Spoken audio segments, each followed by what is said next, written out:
Philadelphia to kick off. They won the toss and deferred, per usual. The fireworks lighting up the sky in South Philadelphia on this chilly night. Caleb Sturgis to kick off. Kerwin Williams back to receive for the Cardinals and has a chance to bring it out from about a yard into the end zone. And Williams will take the ball out to the 22-yard line. Let's take a look at the Cardinal offense. Carson Palmer, USC. David Johnson, Northern Iowa. Larry Fitzgerald, University of Pittsburgh. Michael Floyd, Notre Dame. John Brown, Pitt State. Jermaine Gresham, Oklahoma. Jared Veldier, Hillsdale College. Mike Upati, Idaho. A.Q. Shipley, Penn State. Ted Larson, NC State. Bobby Massey, Ole Miss. So a look at the Eagles as they align defensively.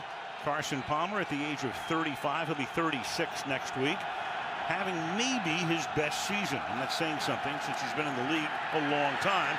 And he begins by going deep downfield and through the hands of John Brown. So Brown had gotten out in front. He'd blown the top off the coverage, as they like to say, but couldn't haul it in. Wow, the dreaded quarters coverage, just really one-on-one on this post pattern here. And there's just no way to get ready for the speed of a John Brown, and goes right by the rookie Eric Rowe, and you can't throw it better than that. Fortunately for Carson Palmer, he didn't have to watch him drop it. That's only the second drop all season for Brown, who comes into the game with 55 receptions. Now play action, look at that time, great protection, and it enables a first down to be gotten here on a pass to Michael Floyd. So Carson Palmer, Heisman Trophy winner years ago at Southern California. He is second in a lot of those categories. Of course, you've got Tom Brady, you've got Cam Newton. Until last week, you had Andy Dalton in the MVP conversation. So take your choice. Bruce Arians, Coach of the Year twice in the last 3 years, in his third year as the head man of the Cardinals.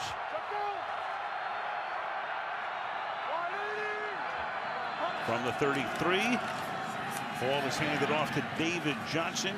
He's the workhorse right now, picks up 6. Let's take a look at the Eagle D. Cedric Thornton, Southern Arkansas University. Benny Logan, Louisiana State University. Fletcher Cox, Mississippi State. Connor Barwin, Cincinnati. D'Amico Ryans, Roll Tide. Michael Kendricks, Cal. Brandon Graham, Michigan. Byron Maxwell, C.C. Blaney. Walter Thurman III, Oregon. Malcolm Jenkins, The Ohio State University. Eric Rowe, Utah. Rowe, a rookie. Meanwhile, Jenkins is the rock of that secondary. Had the 99-yard interception return against Tom Brady a couple of weeks ago. And this is David Johnson, who gets stacked up just short of the first down. They had Chris Johnson, who they picked up in the offseason, in training camp, in fact, and he was doing yeoman work, and then he got hurt, and he's on injured reserve, designated to return. Could get back for the Super Bowl if they get there. Meanwhile, Chris, it's David Johnson who does the heavy lifting. Yeah, I was talking to the great Tom Moore, the assistant for Arizona, and I said, who does he remind you of? His comment, Franco Harris. Coached him a long time with the Pittsburgh Steelers.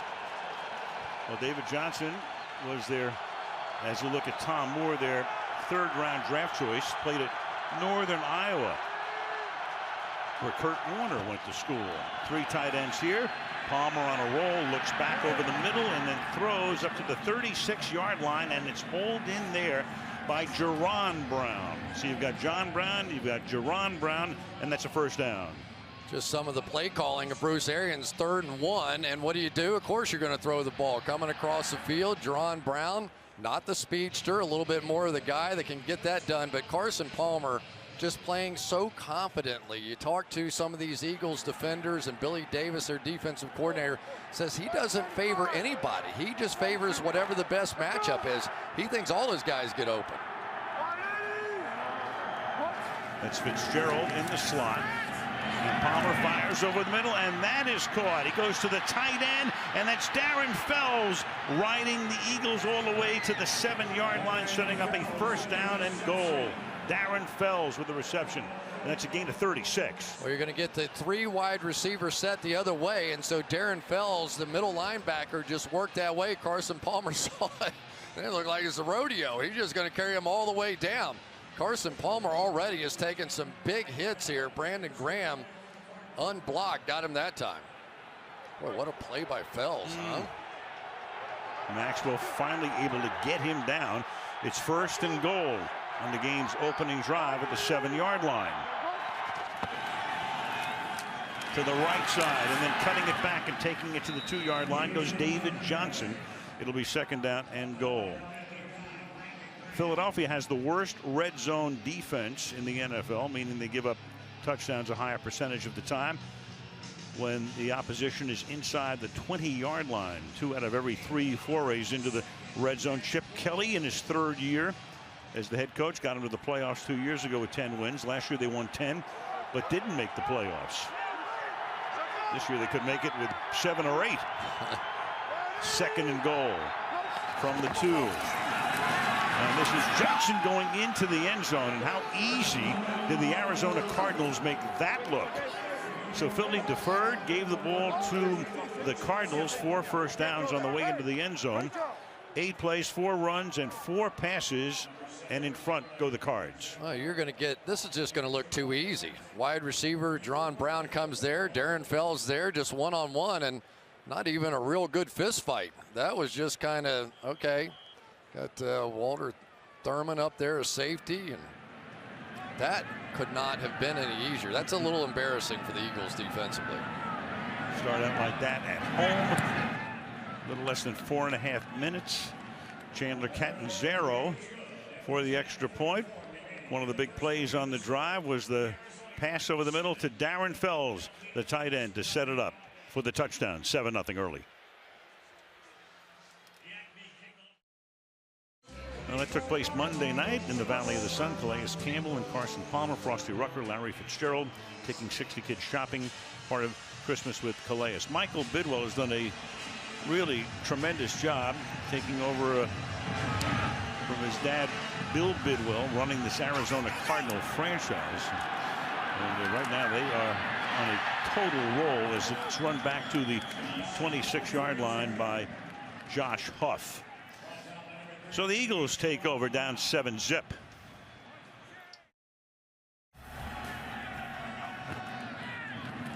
From the 24-yard line, Ryan Matthews takes the ball up to the 30-yard line. The Eagles go very fast-paced.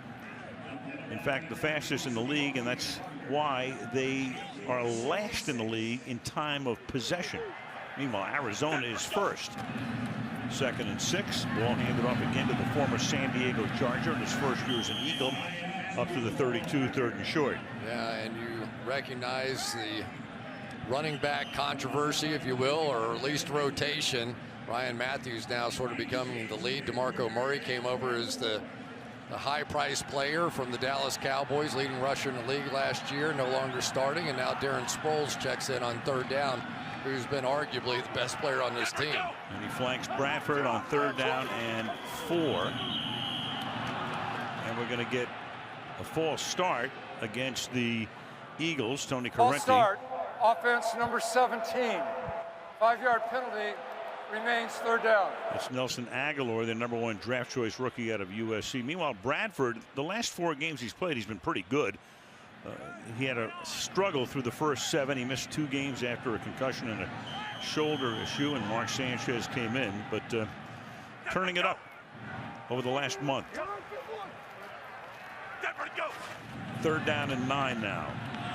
Just a 3-man rush, and Bradford able to thread it through the middle to Jordan Matthews, and into Cardinal territory he goes to the 43-yard line. Kevin Minter running him down. Gain of 30. So many times when you get this crossing action going, the linebackers will react to the first thing they see underneath them. That time Marcus Golden, number 44, jumped up underneath here, and here's a matchup you're going to enjoy watching. Jason Peters working against Dwight Freeney on the outside. Freeney, in just 8 games already, their leading sacker. Yeah, he still has it after all those years at Indianapolis, and that catch, a juggling grab made by Jordan Matthews. So back to the 2nd-year guy from Vanderbilt, gain of 9. Kelly calls in the plays at 2nd and 1. Jordan Matthews, not your typical slot receiver, a bigger, thicker, more physical guy than we're used to seeing in there. No huddle. There's the time to the next play. 17.5 here to the outside. That's caught by Sproles, and he cannot spin away. He picks up the first down. Dayon Buchanan takes him down at the sideline. One of the advantages that the Arizona Cardinals have is that their inside linebacker is a former safety, Dayon Buchanan, and that is the matchup they want. They do not want to allow Darren Sproles to get on any of their other linebackers, Kevin Minter being one. Buchanan playing that linebacker role, weighing in at about 210. Play action, pass caught. That's a gain of about 7. Josh Huff making the catch there, second down. Yeah, one of the things that you worry about defensively are those first 15 plays. If this team gets on a roll, your defense starts to get exhausted, and that's exactly what happens the longer this goes here. Second down and 3. Blitz coming, and Bradford fires over the middle, and that's dropped at the 2-yard line. Flag down. Zach Ertz, the tight end, couldn't hold on. Time Matthew covering on the play, and Tony Correnti will tell us about it. Holding. Offense, number 24. 10-yard penalty. Repeat, second down. And that's the running back, Matthews. Interesting. It looked like a good blitz pickup. Here, Buchanan's going to come shooting through there. And Matthews is going to kind of take him down. Maybe he figured it was just a tackle. You can see that right arm wrapped around. Like a wrestling move or something. That's holding. It'll be second down and 13. Eagles send in some new personnel, which allows the Cardinals to counter. Just about the halfway mark of the opening quarter. Second and 13 after the penalty. Good clean pocket, and then that pass is incomplete, intended for Darren Sproles, making it third down and 13 for Philadelphia. Yeah, Darren Sproles has made so many big plays for this Philadelphia Eagles team, but Sam Bradford admitted there are times that I have a hard time reading his body language when he's running routes. That time Sproles stopped. Bradford thought he was going to keep going. Blitz coming again, and Bradford gets hit as he throws, and the pass is caught. Going to the ground is Jordan Matthews. Terrific drive for him. Went to the ground, and meanwhile you've got Bradford down. So Sam Bradford really took a shot and is writhing in pain. Injury timeout. Well, Sam Bradford went to the bench, sat down, they checked him out. Now he starts to throw again. It has to, of course, come out for at least one play. And here's what happens. You got Witherspoon and Campbell with a kill shot at the end here. Well, basically, it was just a great defensive scheme that time by James Betcher, their defensive coordinator, got him unblocked. So now you've got Mark Sanchez handing the ball off to Sproles. He can go nowhere. Sanchez with a ton of experience with the Jets, and then last year played about half the year, and Bradford's going to come back in after one play. Well, and maybe the most interesting part of this is Sam Bradford. They were sort of undecided in Philadelphia about him, right? All of a sudden he comes back in the game and the crowd goes crazy. That's probably the warmest thing that's happened to him so far in Philadelphia. Well, he's been injury prone. His career in St. Louis marred by a couple of ACL tears. Comes here, missed 2 games this year, but back after one play, and he slings it to the right side. Ryan Matthews takes the ball to the 19-yard line, gain of 2. It'll be third and 11. Buchanan made the stop. And Bradford's wearing extra padding on that left shoulder, but you know it's a problem. He's been taking a lot of hits. As you said, he has been injury prone, but you know every single shot that he's going to take in this game is going to make him wince, which is going to make Arizona want to blitz him more. And Arizona blitzes more than any team in the league, but not here. They send 4, and over the middle it's incomplete. Surrounded by a passel of Cardinals is Ertz, and that's DJ Swearinger, hard-hitting safety, taking the spot normally occupied by Rashad Johnson, who makes the hit. Well, here comes one of the best pass rushers right on the outside, Dwight Freeney, with a little stunt with Calais Campbell. But this DJ Swearinger on the back end, who did deliver that big hit, they say he brings an entirely different attitude to their secondary. They're missing their leader, Rashad Johnson, at safety back there, but Swearinger is one of those big hitters. Caleb Sturgis took over when Cody Parkey got hurt early in the season. 36-yard attempt by the former Miami Dolphin is good. And so 9 minutes into the game, it is Arizona 7 and Philadelphia 3 on Sunday Night Football. Down into stadium that opened in 2003, replacing Veterans Stadium, which was across the parking lot that many years ago. To the end zone, Kerwin Williams from 3 yards in gets back to the 17-yard line. Well, Carson Palmer is certainly one of the more fun quarterbacks to watch. He is a guy that does have a quick release, 8th best in the league, according to Pro Football Focus. And as a result, what do? You try and get pressure on the guys. You're going to have to blitz. So he sees a lot of blitzes, second most in football. But that creates opportunities down the field for deep throws and deep opportunities. And look at those numbers, 11.3 yards, highest in the NFL. This is a big play offense. Bruce Arians, Carson Palmer, that is what they represent. Great receivers, and the running back David Johnson also catches a lot of balls. Fitzgerald will go to the Hall of Fame someday. Sliding to the right. Carson slides away from what would have been a sack, and there is Fitzgerald having a fabulous season, taking it to the 35-yard line. Somehow, someway, Palmer able to escape the grasp of Fletcher Cox. Well, Jared Valdir is the best of their pass blockers, but Fletcher Cox is one of the best pass rushers. And you can see what Valdir did. He tried to jump on him early, not let Fletcher Cox get out of the stance, but held on just long enough. Cox misses, and somehow Carson Palmer escaped to make that big play. Gain of 18. And Johnson looking for room. There is none, and that is Fletcher Cox, who will probably wind up in Honolulu for the Pro Bowl, having a terrific season. They play a 3-4. He was their #1 draft choice, played at Mississippi State from Yazoo City, Mississippi.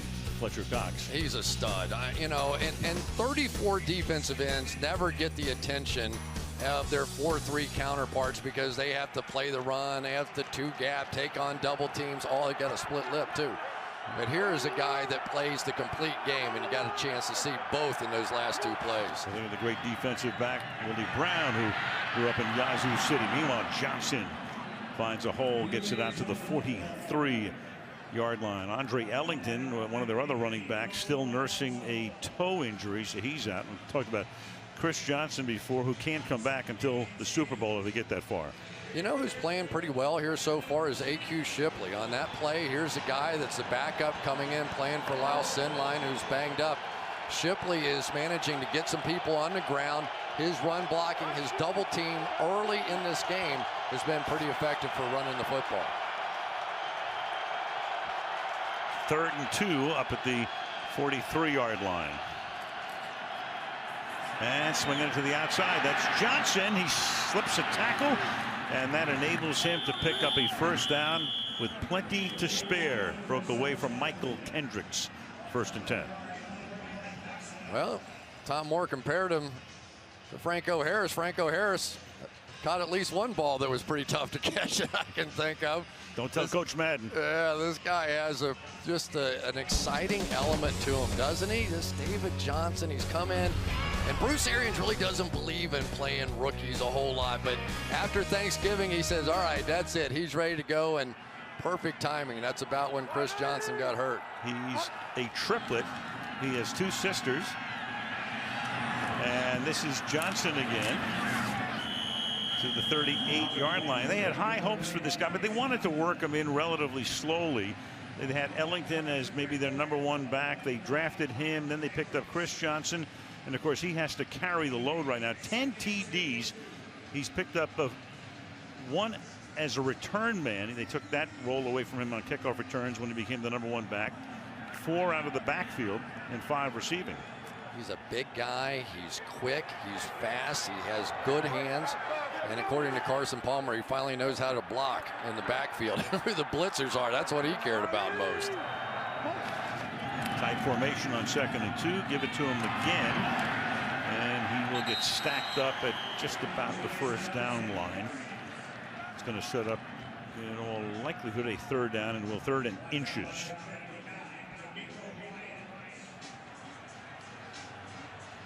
Well, no question that one of the better players on this Philadelphia Eagles defense has been Malcolm Jenkins. He is a guy that they tried to move back to the middle of the field and let him play free safety for an extended period of time, and it just didn't work out. It wasn't good for the team.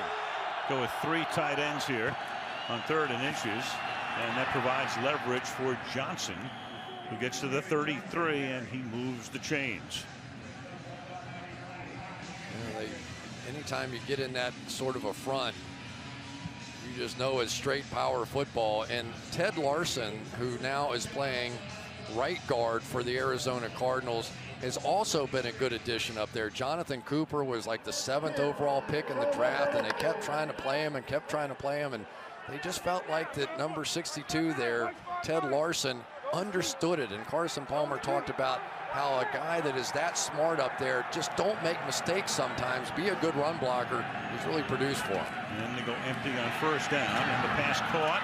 And this is Kerwin Williams, who just came into the game to give David Johnson a breather. And Williams, who would be along with Stephon Taylor, the backup backs to David Johnson, with Byron Maxwell now shaken up for Philadelphia. So Corrente signals that Maxwell will need some time to get off the field. I don't think it matters where anybody lines up for the Arizona Cardinals. They've got running backs that play receiver. They've got receivers that block like fullbacks. The versatility of this offense is what has always been so impressive to me. Well, you saw Maxwell come off the field. E.J. Biggers comes in the secondary. Palmer has begun the game 7 of his first 8 for 112. And a quick toss to Michael Floyd on the outside. And the big receiver makes his first catch, covered there by the rookie Eric Rowe. Yeah, Eric Rowe probably weighs about 200 pounds, and Michael Floyd about 225 pounds. And whenever you play against Michael Floyd, you're going to get one of these. I mean, that's just nasty. Long arms, strong. Of course, we'll all remember a little bit of Eric Rowe on Thanksgiving Day. Tough day against Calvin Johnson, but since then he's played really well. Yeah, it's quite the baptism by fire. Yeah. Rookie comes in. Big television audience Thanksgiving. All they have to do is face Calvin Johnson. Meanwhile, here's Fitzgerald. And Larry gets to the 6-yard line. And that will be the end of the quarter when they wind the clock here, with the Cardinals knocking on the goal line door, with 2nd down and goal coming up when play resumes. End of the quarter, 7-3 Arizona, and Sunday Night Football resumes from Philadelphia after these messages. Waiting all day for Sunday night. Back in Philly, 2nd quarter. Al Michaels, Chris Collinsworth, Michelle Tafoya. 155 total yards in the quarter for Arizona, so that's a 620-yard pace. Talked about Arizona leading the league in time of possession. That's reflected in the 1st quarter there. Philadelphia last in the league in time of possession. It's 2nd down and 5. They actually can get a 1st down without a touchdown. Markers at about the half-yard line. The running back is Johnson. Maxwell is back in. He was shaken up. Darren Fells now sets up in the backfield with Palmer. And Carson throwing one, and it's juggled and incomplete. It's John Brown who can't haul it in. Eric Rowe covering on the play. It'll be 3rd and 5. I always think this is the most difficult of these fade routes to try and play. When the inside receiver, look at all the room he has to work with out there. Rowe gets his heads around, but geez, John Brown so far missed a couple. I couldn't tell if Rowe got his hand on that one or not.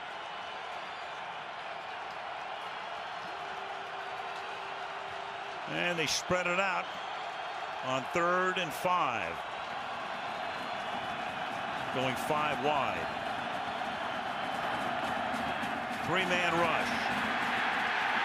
And they're going to get Palmer, sack him at the 10.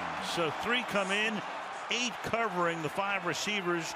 Fletcher Cox will get the sack, and Arizona will have to settle for a field goal attempt. Anytime you're facing these kinds of receivers, you just rush 3, but here comes Fitzgerald right in the middle of the field. They double him, and when Carson could not find him, nice job by Connor Barwin in there. He just sort of succumbed to the pressure right up the gut. And that was Fletcher Cox working on A.Q. Shipley. 28-yard attempt coming for Chandler Catanzaro. Only missed 2 of 27 this season and bangs that one through. So the drive stalls. They get 3 and lead by 7 on Sunday Night Football. Jeffrey and Tina Lurie. Jeffrey has owned this team since 1994. 22nd season. He's watched his team go to the playoffs 12 times in that span. Josh Huff running back the kick and takes it out to the 25-yard line. That's where Bradford and company will go to work. 10-3 Arizona. Well, at Oregon, Chip Kelly did the same thing.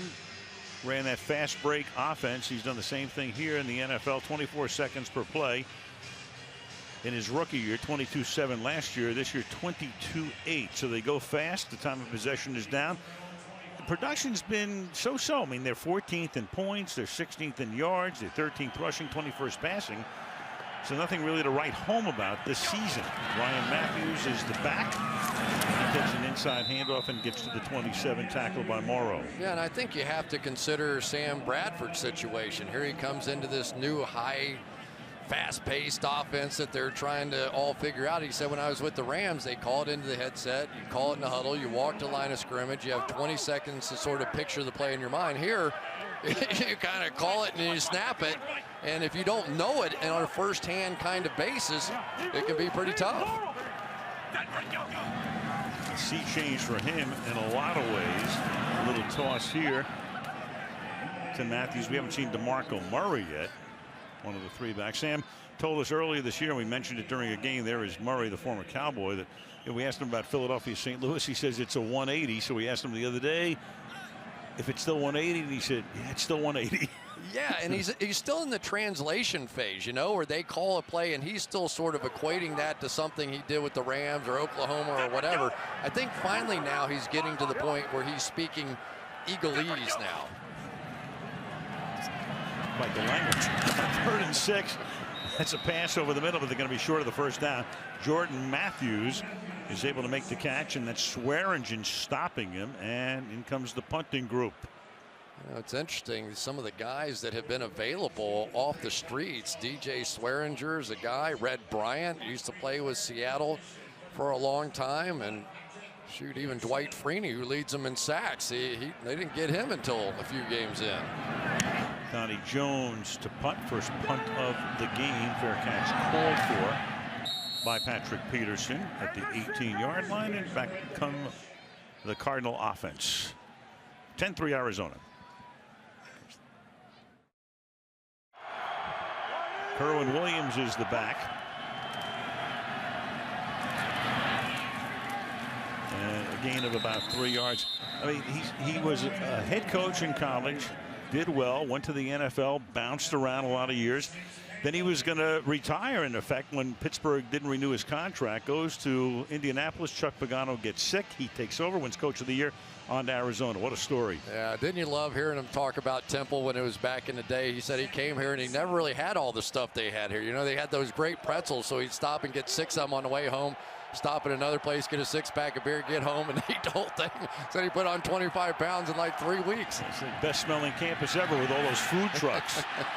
Palmer is going to take off and slide to a stop at the 30-yard line, first down, and a flag is down back at the 19. Got a hold coming up. Which way? Holding, offense, number 76. 10-yard penalty. Repeat, second down. Left guard Mike Iupati. You just see this happen so many times when a quarterback scrambles. Right here's Mike Iupati, and he really blocks pretty well here against Fletcher Cox. Holds his own, but then when Carson Palmer scrambles out, those linemen just tend to grab that outside shoulder pad, and it's just too easy for the officials to see. Iupati, no stranger to the Pro Bowl, played with the San Francisco 49ers, suffered that scary injury on a Sunday night game in Seattle in mid-November, but was back the next week. Second down and 16. And cutting back through the middle up to the 18 goes Kerwin Williams. So Arians in those 6 years up the street. There he was, and the Temple Owls will be playing in a bowl game this week against Toledo. Yeah, I said they used to have about 10,000 people come to the game, except one time they beat Pitt, and at halftime they had 10,000 people, but at the end of the game they had 50,000 people because they had a Beach Boys concert afterwards. Well, yeah. It was a perfect timing. It was great. You saw him being carried off the field with a lot of the empty upper deck of the old vets. Stephon Taylor is now in the game, flanking Palmer. He stays in the block, and Palmer slings one incomplete. Coverage is good. John Brown was the intended receiver, and the Cardinals will punt. He wants a penalty, obviously.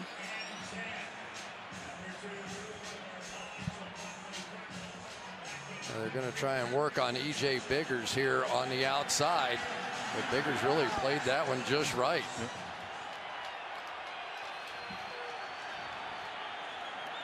Drew Butler, his first punt of the night. Fair catch is called for, and then it bounces, takes an eagle hop, and is down at the 47-yard line. 10:21 to the half after a 35-yard punt. 10-3 Cards.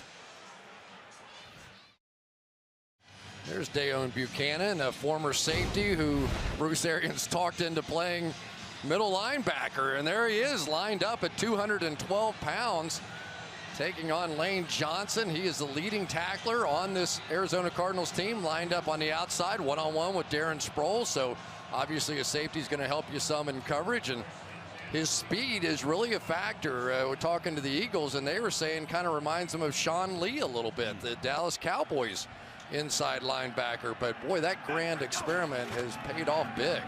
Now this drive begins with a Matthews run, and Matthews to the 34-yard line, where Powers is able to make the tackle, but not until he picks up 19 yards to the 34.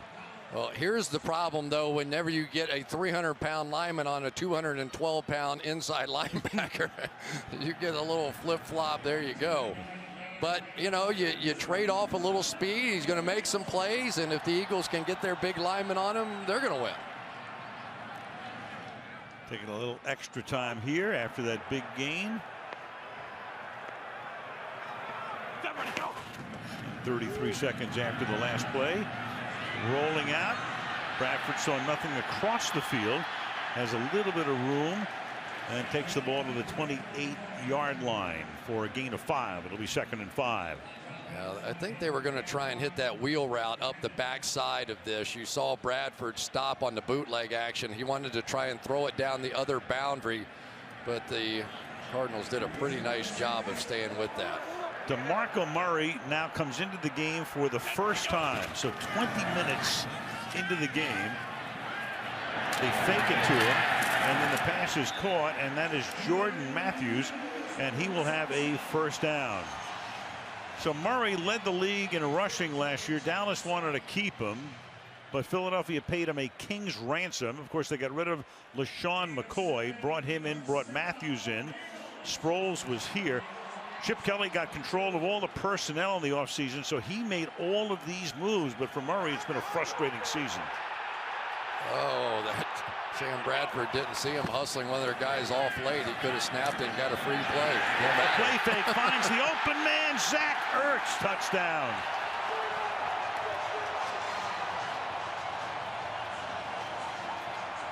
"22 yards after they started this drive at their own 47-yard line, and just like that, an extra point away from a tie game." Complete confusion on the back end. Here's Tony Jefferson, who is filling in for Rashad Johnson, who's really the play caller on that defensive secondary. Now, Tony Jefferson may be a little bit better athlete, but you're talking about the guy that is supposed to be calling the signals, and they only had 10 guys lined up on the play. And the guy that ran off late probably should not have. And that was Rodney Gunter, who ran off. He was the 11th guy. So Ertz, their second leading receiver, that's his second touchdown catch of the year. Sturgis for the point after.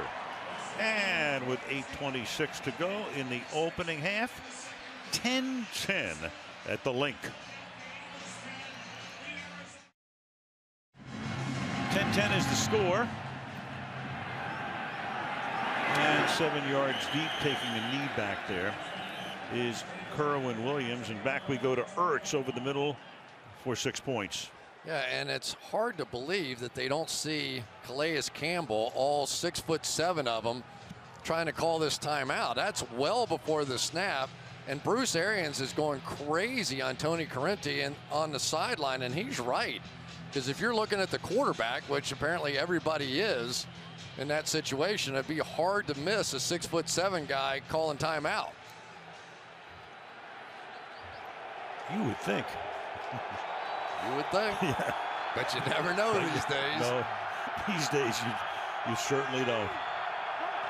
Strong side right, extra lineman in there. This is David Johnson. And he will chug his way. Speaking of Johnson, the other Johnson, there is Rashad Johnson, who's really the glue of a secondary that has guys like Peterson and Matthew and a lot of good players, but he's kind of the quarterback of the secondary. Yeah, not to mention 5 interceptions so far on the year, but he's the guy that recognizes the formations, that makes the quick adjustments. And in a game like this against a team with this kind of tempo in the Philadelphia Eagles, he is sorely missed. 2nd down and 6.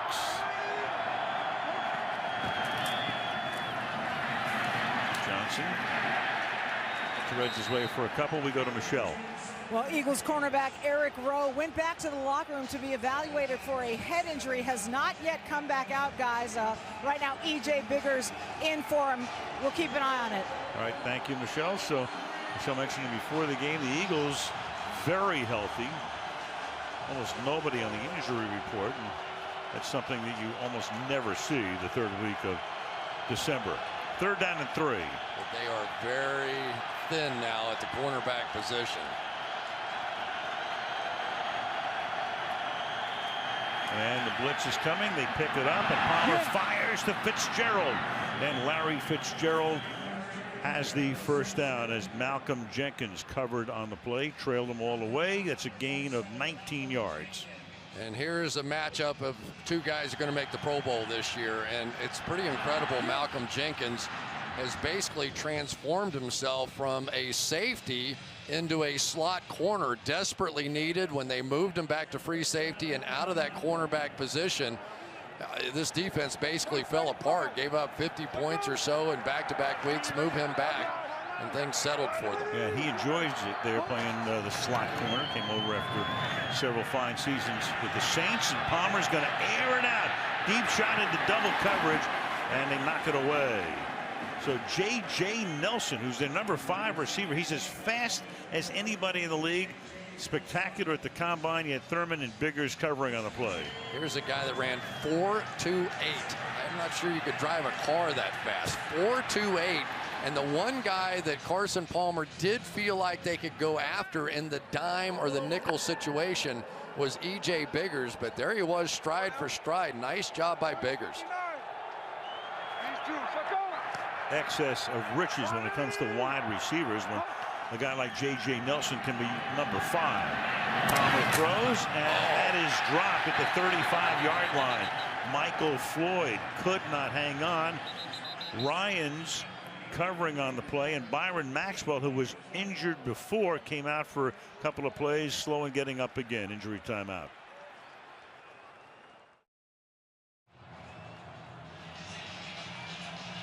Twelfth year in the league for Larry Fitzgerald. The next catch he makes this season will be his 100th.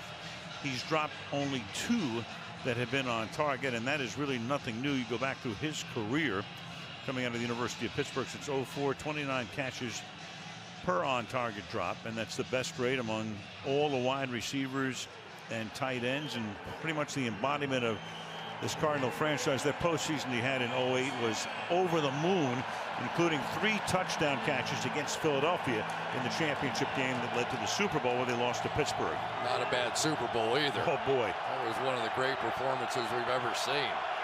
It's 3rd down and 10. Jalen Watkins comes in. Maxwell was able to leave right after we went to the break. Palmer steps up. Palmer goes deep, and it is dropped. Wow. It's John Brown. And the Eagles trying to come up with the ball, figuring it was alive, but it wasn't. So there's another drop there for Brown. What an incredible throw here on the part of Carson Palmer. This is completely beautifully covered by Biggers. He drops it in right over the top, and that is for John Brown, his third drop of the game. He didn't drop any hardly coming in here. Butler's kick, fair caught at the 15-yard line by Darren Sproles. With 6:16 to go in the half. One more time, unobstructed. He's got it in his hands and just going to the ground lets it get away. You know, John Brown had that issue with his hamstring and really wasn't himself for about 3 games or so, but here recently he has just been red hot. A guy had an incredible start to his career, 4 game-winning touchdown passes as a rookie. I've never seen him do anything close to what we're seeing him do out here tonight. Including one in the final 2 minutes of the game last year, a 75-yard reception to knock off the Eagles in Arizona. From the 15, Ryan Matthews is the back. Cut of time bought by Bradford, but the pass is incomplete, intended for Ertz, who looks for a flag and sees none. Second down. Here's a pattern the Eagles love, this little peel back. It looks like it's going to be one of those crossing routes, and then they come back across the face of Tony Jefferson. I think Tony Jefferson did a little film study. He was ready for that one.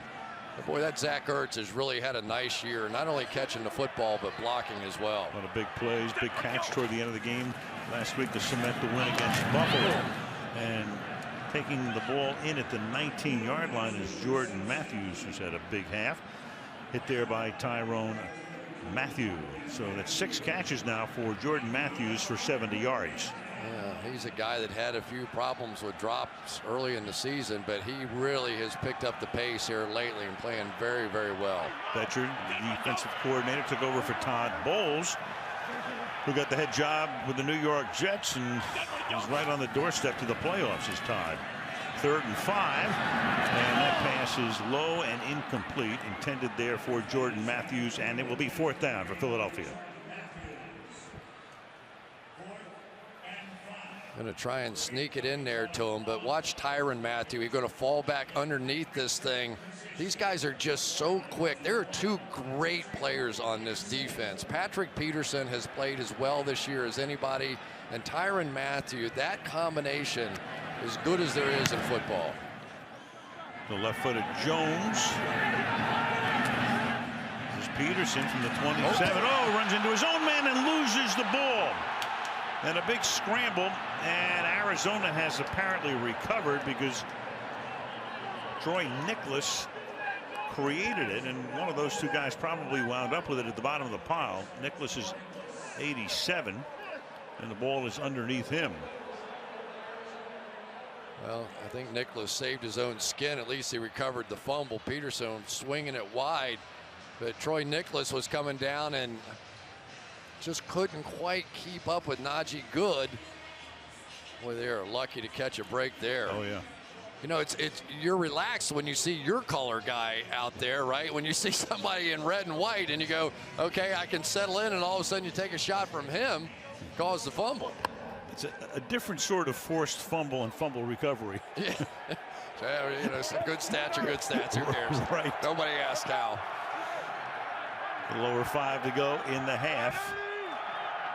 1st down from the 33. They begin this drive with play action. And Palmer to the outside, and that will be hauled in by Michael Floyd, who makes the catch before he steps out of bounds, covered by Maxwell. Well, here's exactly what Carson Palmer loves about David Johnson now. Malcolm Jenkins going to come on the blitz, and right there's David Johnson. He's a big guy, picked it up. That's on his backside. Carson Palmer has to have complete trust in the rookie to be able to handle that, and he did it just right. He said in training camp and OTAs, he said, I wasn't sure that David Johnson was ever going to get it. Coming out of Northern Iowa, he had 40 different protections. I think he only knew a handful of them. 1st down from the 48.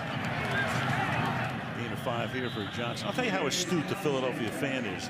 So Maxwell gets a big contract, came over from Seattle. He's not having a really great year, let's put it that way, kind of mediocre. Too much space did he give Floyd on that play, so naturally they boo him. I mean, there aren't that many fan bases that would understand that subtlety. Well, it is Christmas. That's right. Yeah. Everybody gets moved. Even old Santa. Yeah. 2nd down and 5 at the 47-yard line.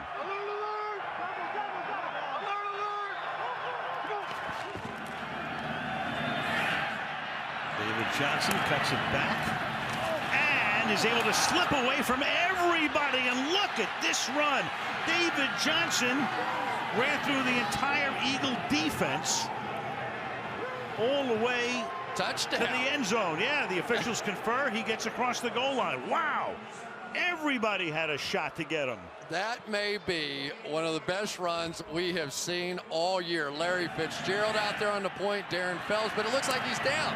Everybody sort of stops on the play right there, and then he just runs through everybody else. Ed Reynolds the last, and Biggers keeps his balance. You know, that's worthy of beast mode there. The only guy we've seen do that is Marshawn Lynch.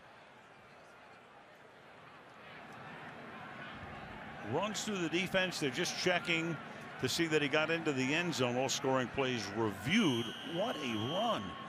The rookie out of Northern Iowa, David Johnson. Confirmed. Now an extra point by Catanzaro. Harris would be proud. Yeah. So he's carried the ball now 12 times for 87 yards. Spectacular touchdown. 17-10 Cardinals.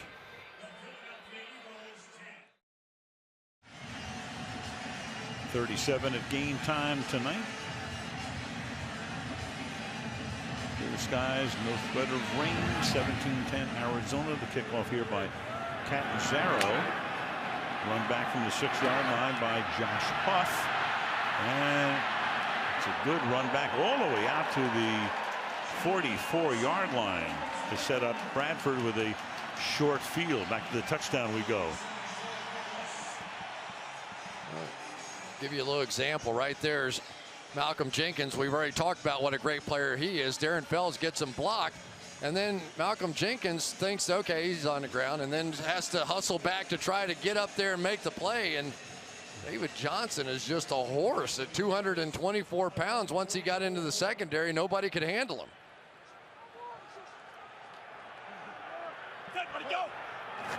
39-yard run back by Huff. Trying to get the crowd stirred up as well from the 44. Bradford with 5. Protection tipped and incomplete. Jordan Matthews could not hold on. 2nd down and 10. Well, I think I put the jinx on him. I just told you that he had some struggles early on catching the football, and been catching everything today, and that one went right between his hands. But that's an exciting young man right there. And boy, if the Eagles can't stop Arizona from running the football, they have almost no chance with the speed they have at receiver. You have to be able to stop one or the other. Bradford in line doing a nice job, and it's caught at the 50-yard line. Josh Huff takes the ball to the 48. It'll be 3rd down and 2. Clock ticking down to 3.5 to go in the half. We see a little more straight drop back, don't we, out of Sam Bradford than we did early in the season, and I think he likes it. Patrick Peterson was saying the same thing. You could tell that he just likes that a little better. 3rd and 3, and that will be taken in for a 1st down by Brent Selleck. Selleck unearths the 2 tight ends, and Selleck makes his first catch of the night. What a throw this was. Completely covered going down the field, so he takes a shot at the back shoulder, and Selleck just one-hands that thing. Dayon Buchanan in perfect position, and Sam Bradford read it just right. Kind of turning around a little bit too late, and it's a gain of a couple here for Darren Sproles to the 25. It'll be 2nd and 7. It's like one of those pit crew clocks now. Eagles time to next play, and there's Chip Kelly, and he's going to signal it in. Then all his assistants will signal into their individual player groups, and they got signals going on all over the place. And Sam Bradford's brain is racing, trying to translate it to some language he knows, and here we go. 2nd and 7 from the 25. And it's caught on the outside and close to a 1st down. Zach Ertz. And it'll be 3rd down. Talked about how they call the play. Well, there's Chip Kelly. He's got the headset on. Everybody else has the headset on. So he calls it in to Sam Bradford, and now everybody else starts doing things there, and their red sweatbands on, so you can find them a little easier, but that's how fast it works. Bradford took a little shot there from Josh Morrow at the end, and this will be a first down on a little flip over to Darren Sproles. It's going to take us, should anyway, to the 2-minute warning. And there it is. Yep. Promised you. Wouldn't lie to you. 2-minute warning, 17-10 Arizona.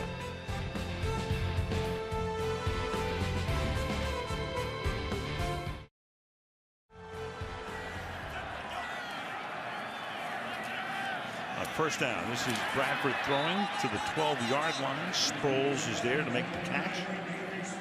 And it'll be second down. Calais Campbell put the heat on Bradford that time. And the 5, 2nd and 5. Quite a bit of zone defense out of Arizona tonight. Something a little different. You wonder if Rashad Johnson, their quarterback not being in there, may have wanted to simplify a bit. Sproles takes it to the 10. And it sets up a 3rd down and 3. I know they love to go fast, but you wonder if you don't take some time off the clock. If you're going to score a touchdown, great. If you get a field goal, you don't want to leave Palmer any more time than you have to. Catching him again with all these late substitutions. See if they take advantage one more time. 3rd and 3, and that's caught and taken down. Now, where are they going to spot it? As Ertz gets tackled about a half-yard shy of the first down. Kevin Minter. So now you have 4th down and inches. Kelly calling in the play. And all of their timeouts, and you would think. And that's an interesting play, Al, because the tackle, he landed on the tackler here and then got a chance to reach out with the ball. Kevin Minter was the guy that made the tackle, and as he rolled over, Ertz, I think, may get the benefit of that full stretch it out. Let's see if anything actually went down. Sort of lands on now the hips down right there. He's down before, and there are no challenges inside 2 minutes. So it gets reviewed, as it always does in Gotham, about 90 miles to the north. He was pretty close to having that ball fully stretched out. Spot is short of a first down. Therefore, it'll be 4th down. Timeout, Philadelphia. All right, so Philly takes the timeout, 4th and inches.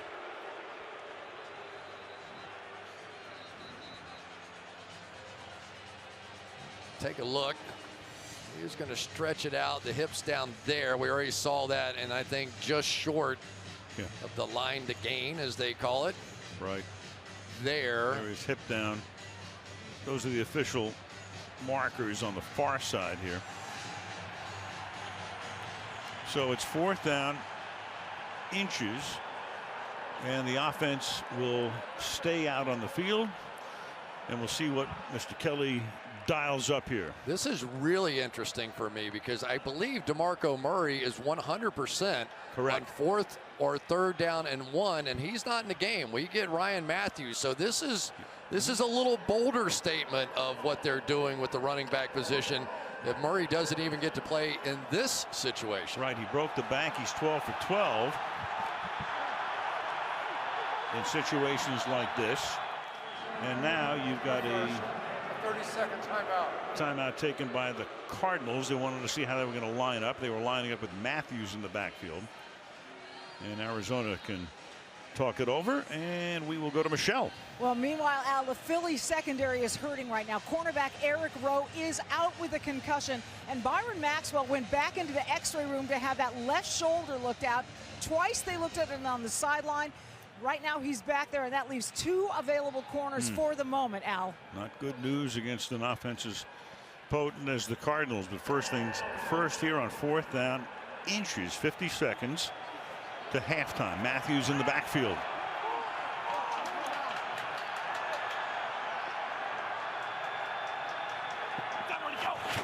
Cooper in motion. And Matthews is going to be stopped short of the first down. So the Arizona Cardinals, with Gerard Powers forcing his way in right there at the end of the play. And then you wonder what DeMarco Murray is thinking right now. Basically, Riley Cooper is going to come across and end up being a lead blocker. But then the cornerback, what a heck of a play by Gerard Powers, getting up there and making that kind of a hit. I don't get it. I mean, you know, if DeMarco Murray, the very one thing that he does is convert those situations, I don't know if he's hurt or I don't have an answer for that one. I don't either. Matthews is now 2 for 5 in 3rd or 4th and 1. And the other guy, as we said, Murray, is 12 for 12. So go figure. Wow. Now from the 8-yard line. Give it to that man Johnson, having a tremendous night, and he picks up a first down, gets it out to the 20-yard line. He's already picked up 98 tonight. Timeout.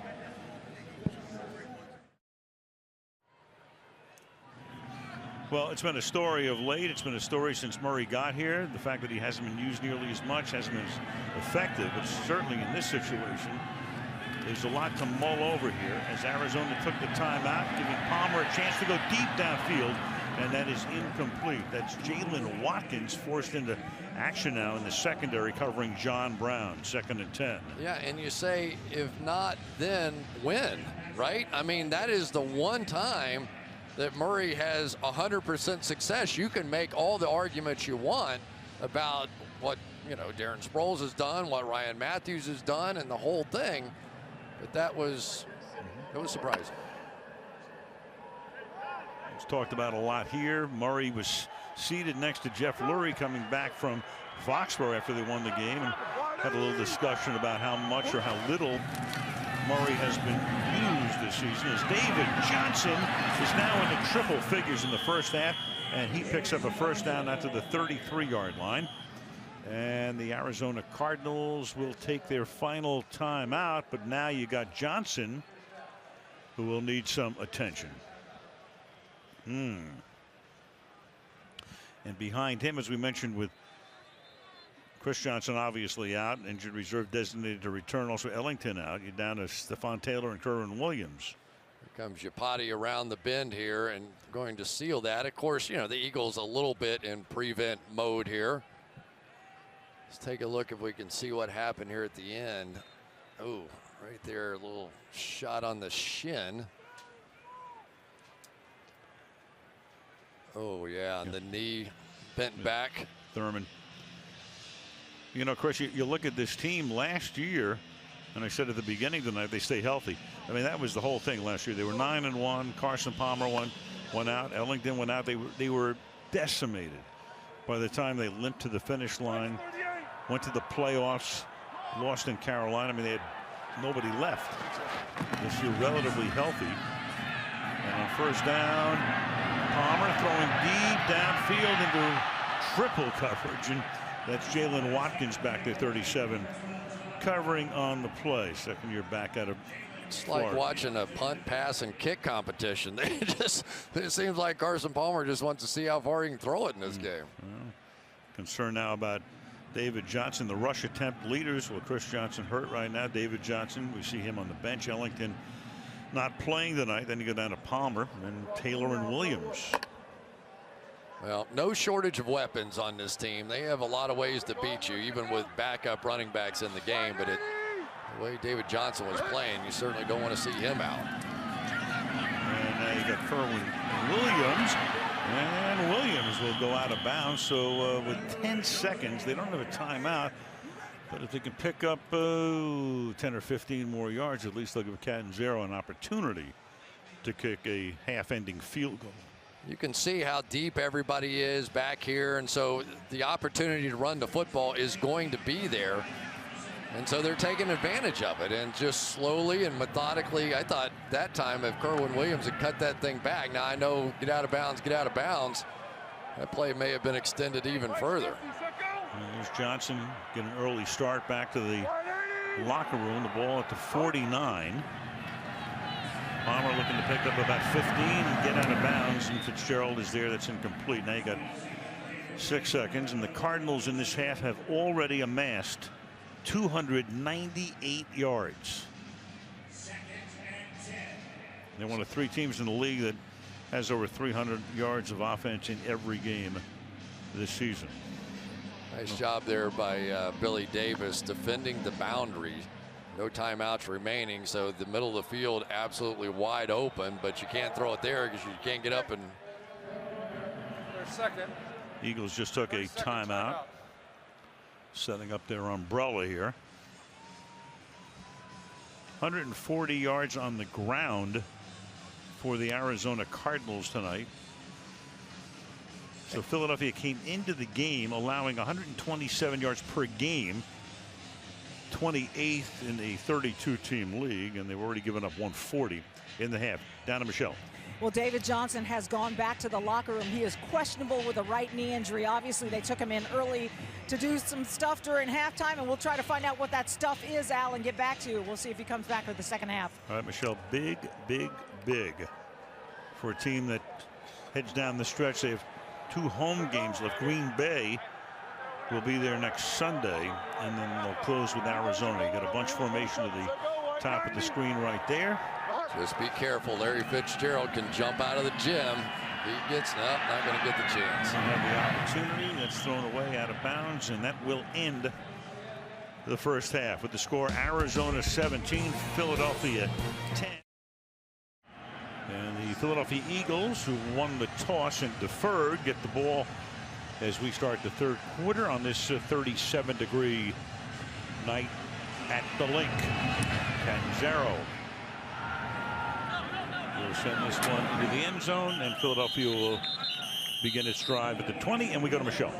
Well, Cardinals running back David Johnson is coming back into play, so that's good news for Arizona. Right now, we don't have an update on Byron Maxwell, the corner for Philadelphia. What Chip Kelly told me at halftime is, look, we'll play with what we have, but he also pointed out that Walter Thurman can play corner if they have to go that way, Al. All right, thank you, Michelle. Indeed, he can. He's got a lot of experience at that spot. There is Johnson, at least on the bench for the moment. We'll see if he comes into the action when they get the ball. Chip Kelly sending in the plays per usual. Ryan Matthews begins as the running back here. And Bradford fires, and that is caught by Riley Cooper.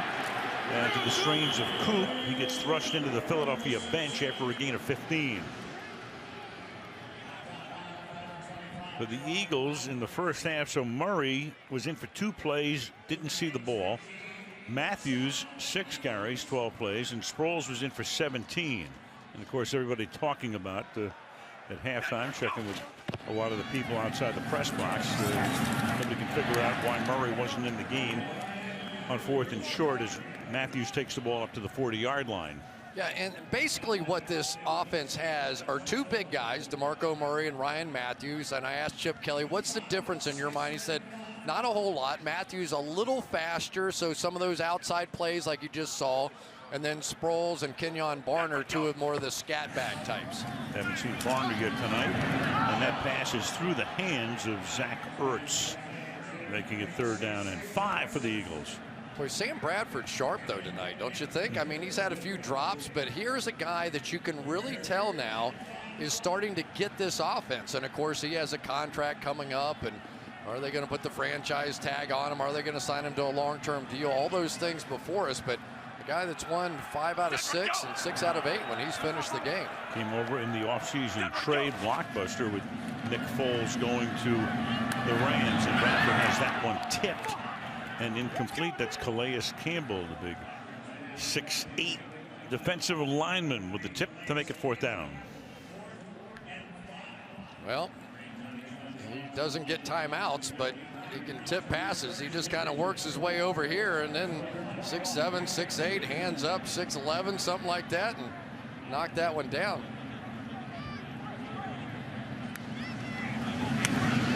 Jones, his 3rd punt of the night, backing up and making a fair catch at the 12 is Peterson. So a minute into the 3rd quarter, it's Arizona by 7. Career day for David Johnson, but it wasn't just running the football in the first half. Watch him here picking up the blitz and protecting the backside of Carson Palmer for a big completion. And then he certainly proved he could catch the ball and make people miss coming out of the backfield. But here it is, showtime now. Going to pick up a few yards, 6 yards according to NFL Next Gen stats before contact, and then about 50 afterwards. Physical beast mode run. That was fun. And there he is after he was shaken up at the end of the half. He starts with a run out to the 19-yard line. That's a gain of 6. It'll be 2nd down and 4. Yeah, really quite a story. You tapped into it a little bit. His mom had a few issues and decided that she was going to move her family, just get them out. I think it was the Memphis area where they were, and just get them to somewhere sort of normal and peaceful. And that young man has seen a lot in his lifetime and a lot with his own family members, but he has come through the crowd, and we really enjoyed visiting with him earlier this year. Sharp hit. Yep. 3 triplets, 2 sisters. That's John Brown making the catch. Mom moved the group to Clinton, Iowa, wound up going to Northern Iowa, and drafted in the 3rd round by the Cardinals. Very impressive, though.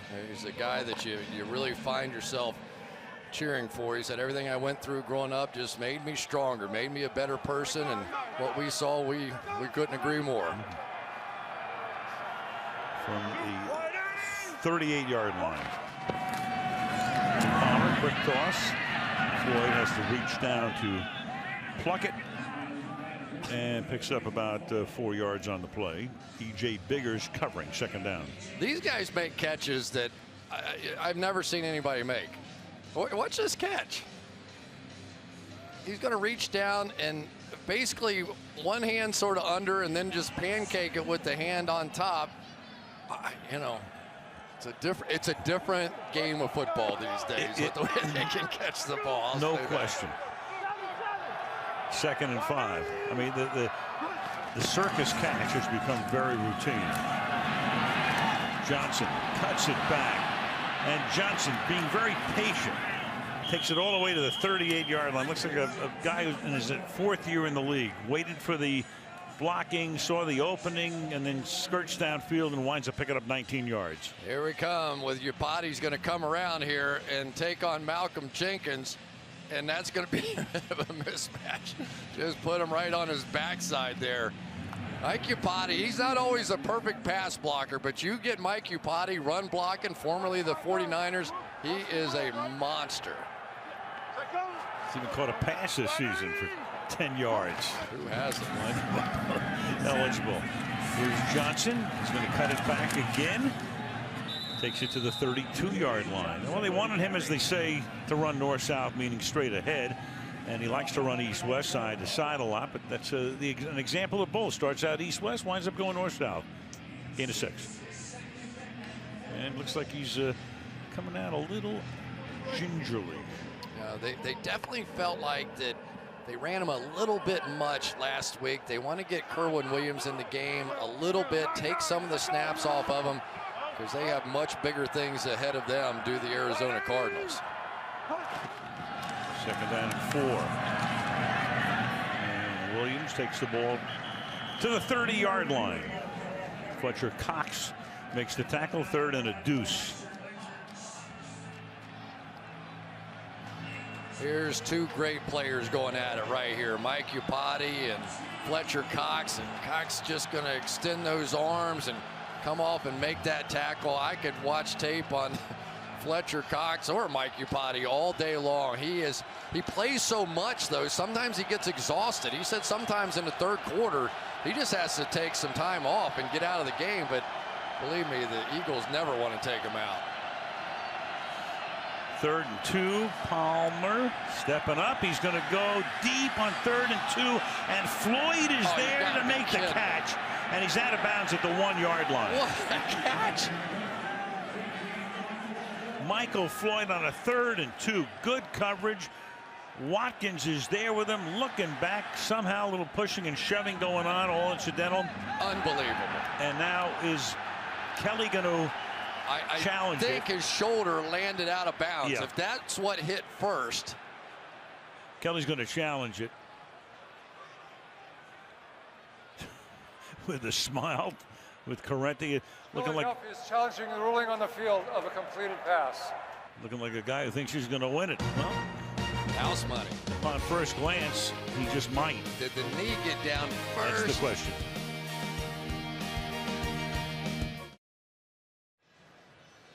Call coming up from Tony Corrente. I think this is going to stand. During the play, the receiver is able to possess the ball, and his right knee hit inbounds prior to him going out of bounds. Therefore, it's a completed pass at the 2-yard line. Philadelphia will be charged with their first timeout. That was a 3rd and 2. Looking at the replays during the commercial, it was pretty clear that he got the knee down, so Philadelphia challenging, loses it. Fabulous catch. Interesting. Why at the 2-yard line, though? Yeah, it should be at the half-yard line. Yeah, that's not the 2-yard Well, he said the 2, but they've already spotted the ball inside the 1, so. Okay. You know, that's a remarkable catch, Al. You're talking about catches you never used to see. These guys now just hold off the defender with one arm and catch it with the other arm.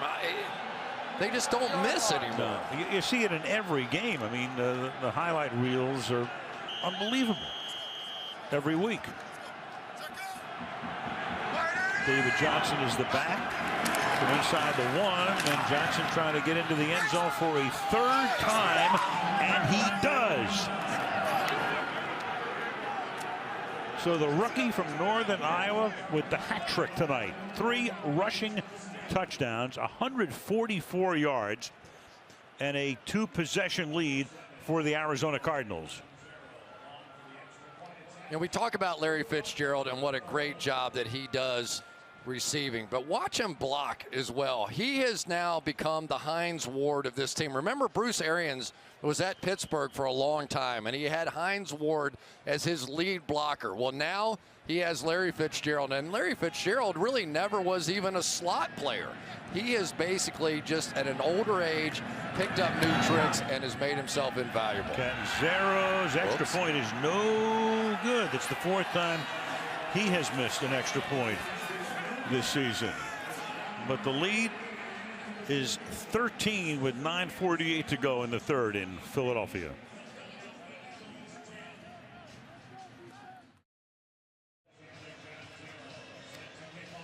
Well, there they are. The 3 big, well, they got so many big guys, but 3 of the big guys with Fitzgerald and Palmer and David Johnson just having another spectacular night, taking over as the lead horse out of the backfield. 144 yards, 3 touchdowns. Cardinals already clinched the playoff spot, trying to clinch the division tonight, and this is tough. To the 26-yard line.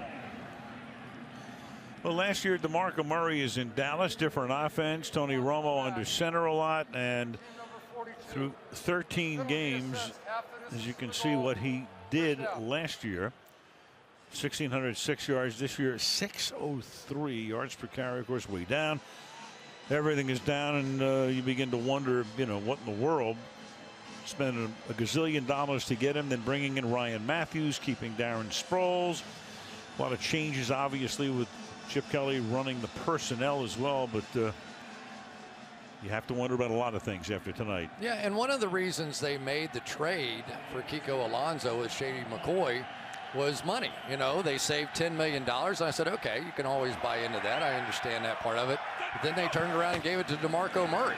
10-yard penalty for a block in the back on that run back, which is why Philadelphia starts backed up here. Pass intended for Cooper is incomplete. 2nd down and 10. Well, and the one other factor that you do have to talk about, and I think it was $6 million to $10 million, so they still made money on the deal. But the other thing they wanted to do was to hurt the Cowboys. I mean, remember coming into this season, the Dallas Cowboys were thought of along with the Eagles as the team to beat in this division. So they thought, well, we can hurt the Cowboys and help us at the same time.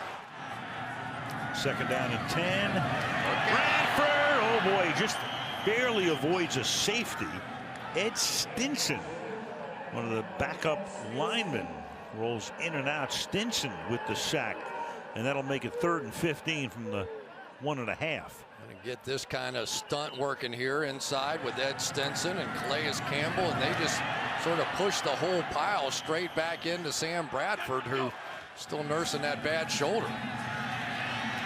Now Bradford, and That's exactly what they needed. Otherwise, they would have punted from the back of the end zone as Huff makes the catch to give them a lot of breathing space and a first down. Marcus Golden put the pressure on that time, but couldn't get there in time. What a throw by Sam Bradford. Under pressure, threw that ball well before the break. Just time that out. I don't think they complete that pass early in the year. They did not have that kind of timing, and Sam Bradford's just taking a beating in there. Marcus Golden with the shot that time. All night long he has. Now Sproles picking up about 2 yards before he spins out of bounds. We haven't seen Darren Sproles have much of an impact on this game tonight, and you know, maybe in part it's because you think, all right, Sproles just abuses linebackers that try to cover him. Well, against this team, they've had linebackers that can cover him, and Deo and Buchanan. So that, and you know, Patrick Peterson on the other side. I haven't even said Nelson Aguilar's name yet, and he had a big long touchdown last week. So some takeaway guys on Arizona's defense. From the 26, inside handoff this time, and they still can't get Sproles untracked. He has carried the ball now 6 times for 9 yards.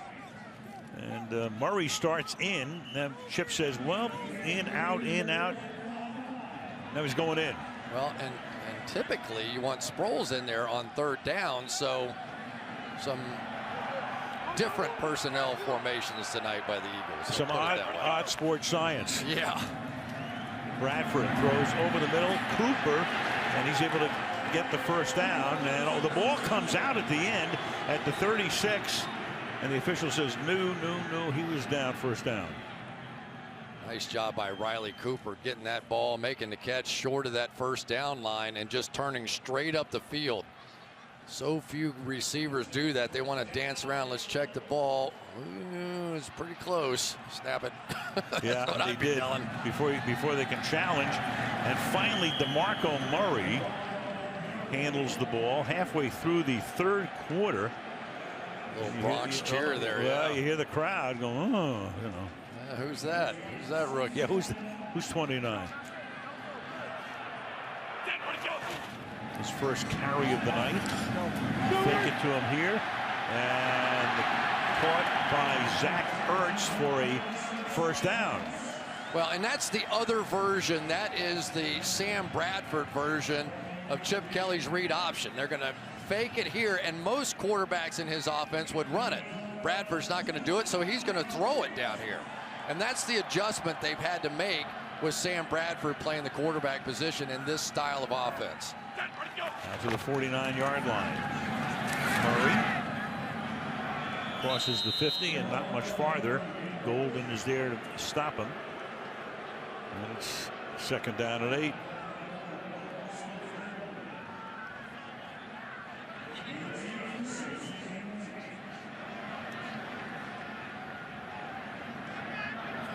With a Calais Campbell there, Patrick Peterson, a couple of guys who will probably both wind up on the Pro Bowl roster.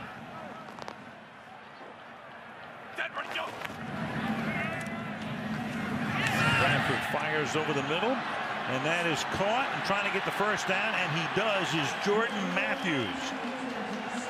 So Matthews had a big first quarter, hasn't done much since.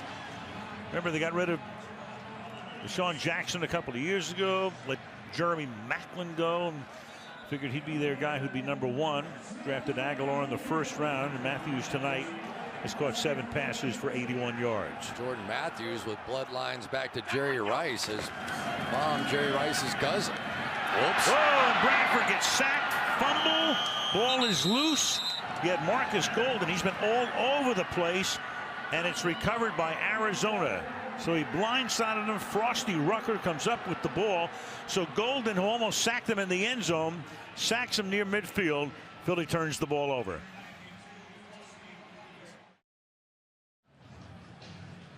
Eagles had the ball at their own 1-yard line, got it across midfield, and Golden played extremely well in that series. Kept almost getting to Bradford, finally does, and forces the turnover. So now the Cards have it at their own 44-yard line. David Johnson. And a few times they've been able to corral him. That's a gain of 1. at the 45. Let's go back to that sack by Marcus Golden, 3.5 on the year now. Going to flinch a little. Jason Peters, their best out here on the edge, just couldn't handle him.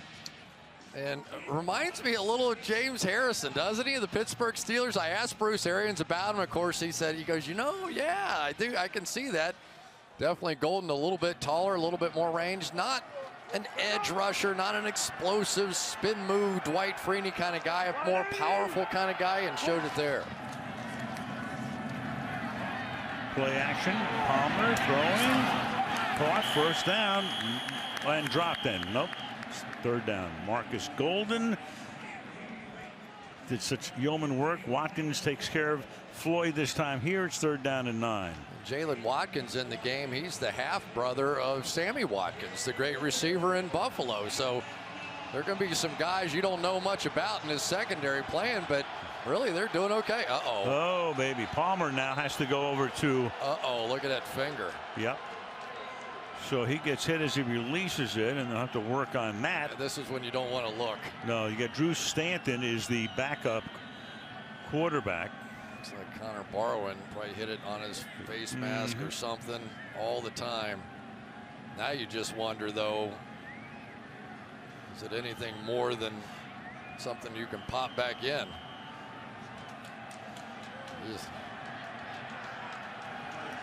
Well, Drew Stanton, who was very good last year in place of Palmer, but that didn't last long because he got hurt. And that really killed him at the end. But Stanton has a lot of experience on 3rd and 9. Comes into the game, goes deep downfield, and the pass is tipped away. He had Floyd in his sights, but that's Watkins making the play. And it's 4th down with 9 minutes to go now in the 3rd quarter. Yeah, I think that was a better read by Floyd than it was, or by Stanton than it was Floyd. He comes out and he goes, he thinks he's going to go inside of him like that. And when he's that far outside, I probably would have thought that too. But you see how much range there was to the outside. Just one of those communication things when guys don't work together much. Drew Butler sailing into the night sky. Sproles at the 10-yard line. And a run back of 7 out to the 17-yard line. 4:50 to go in the 3rd. Cards by 13 in Philly.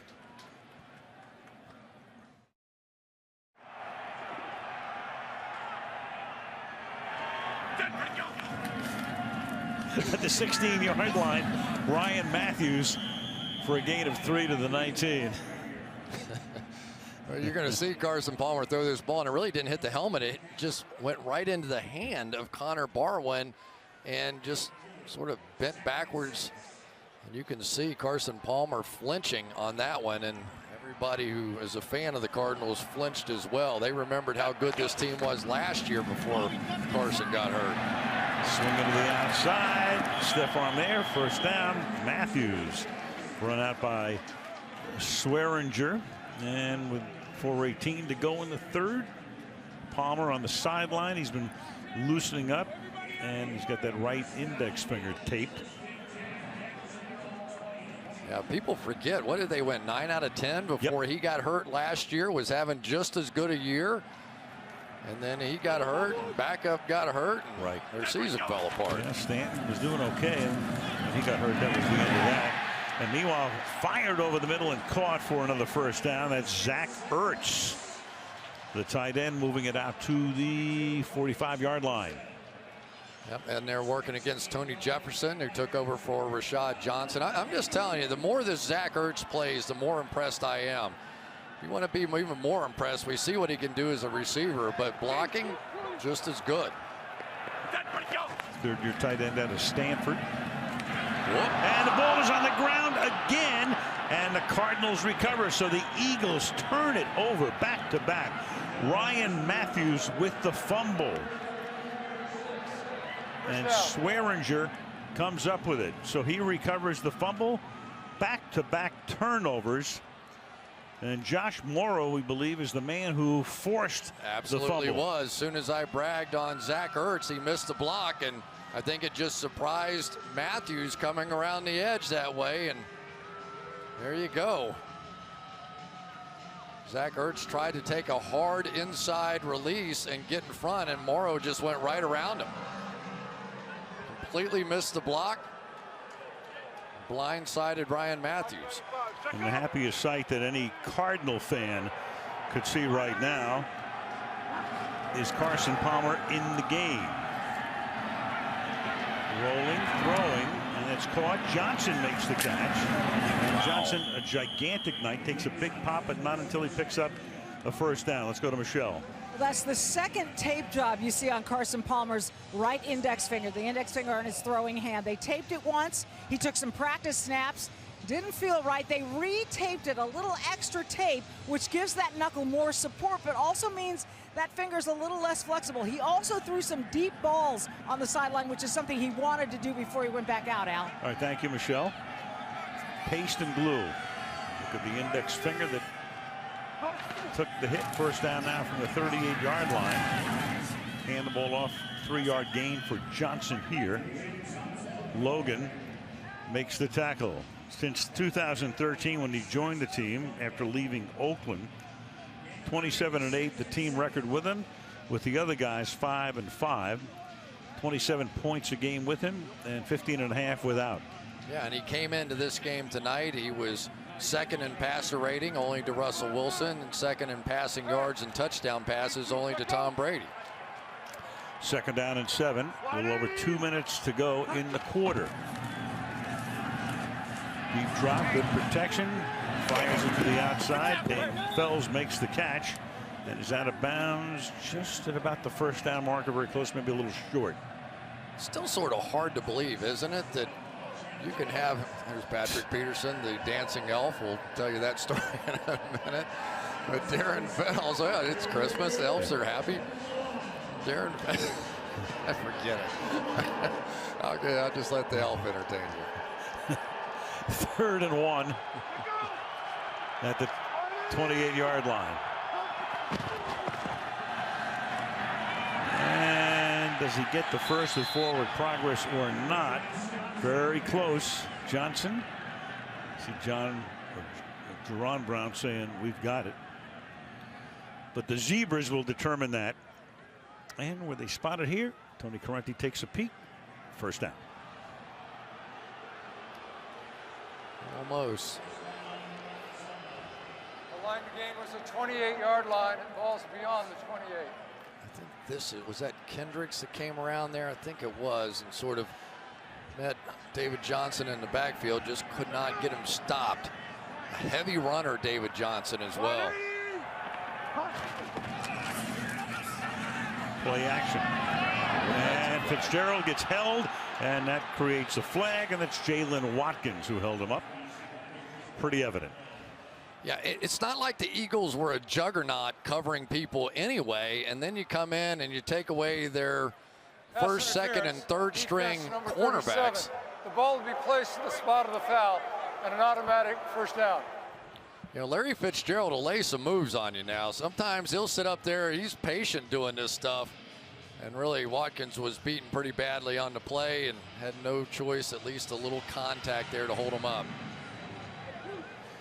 Again, they revamped that whole secondary in the offseason. You got Watkins in there. You got Biggers in there. Maxwell is out of the game. Rowe, who started the game, is out. Meanwhile, you got Palmer buying time, and he throws, and that's caught, and then spinning around and staying in bounds is John Brown for the touchdown.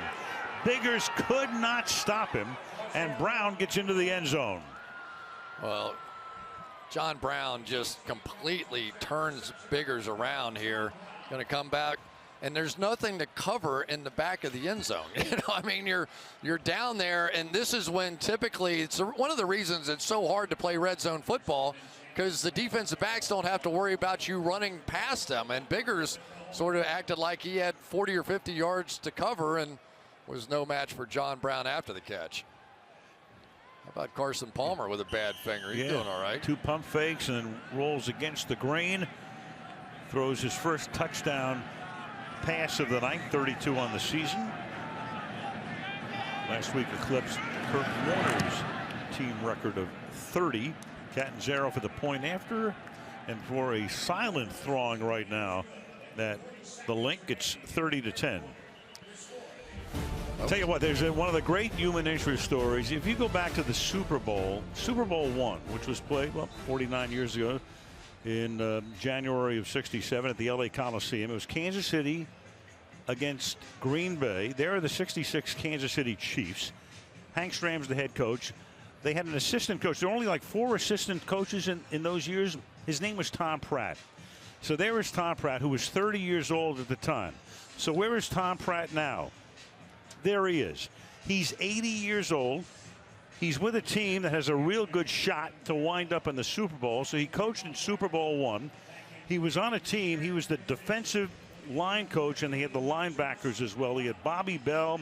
He had Buck Buchanan. You had Emmett Thomas in the secondary. And Tom Pratt could wind up coaching in Super Bowl I and in Super Bowl 50. I mean, of all the stories, that's about as good as it can get in terms of the golden anniversary Super Bowl. It's borderline outrageous when you stop and think about it, but good for him. And of course, he's coaching the pass rushers, I think, now, and they're getting a little better. Golden with a big sack out there. But you think about it, Bruce Arians, a lot of people thought that he didn't become a head coach because he was too old. And you get the feeling that Bruce Arians, and he's a little bit of a huckster anyway, you know, he said, oh, you think I'm old? Wait till you see the assistants I'm about to bring in here. So Bruce is 63, Pratt's 80, Tom Moore is 77. That pass is caught. And close to a first down there goes Ertz.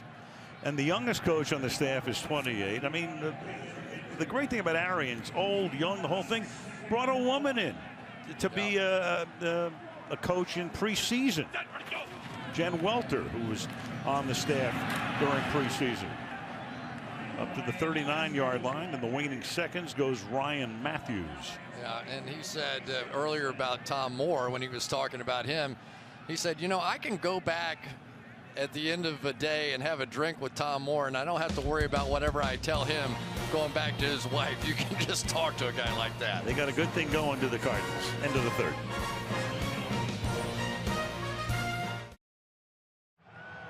Al Michaels, Chris Collins with Michelle Tafoya. Start the fourth quarter with an interception by Buchanan. And Buchanan will roll all the way to the end zone. And the Arizona Cardinals, a team that used to never be able to win in the Eastern time zone. There's James Bettcher, the defensive coordinator, in a rout now. Just a mistake here. Sam Bradford thinks that Matthews is going to break in. Instead, he breaks out, and complete confusion. Thought he was going to break right across the face of Deone Buchanan. There is his first career interception, and if you're going to make one as a linebacker, why not go ahead and score a touchdown with it, too? It is that I really have a lot of respect for that young man right there, Deone Buchanan. He didn't really want to do that. Sam Bradford knew that that was ill-advised, but Deone Buchanan, from military parents and a guy that just said yes sir whenever his head coach asked him to do something a little out of the ordinary, and paying dividends. Catanzaro for the point after, and the Arizona Cardinals on their way to an 8th straight win, are up 37-10 on the road.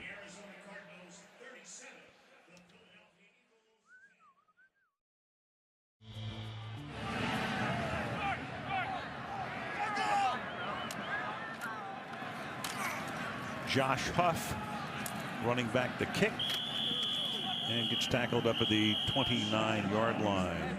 A few seconds into the fourth quarter on a big night for the Cards.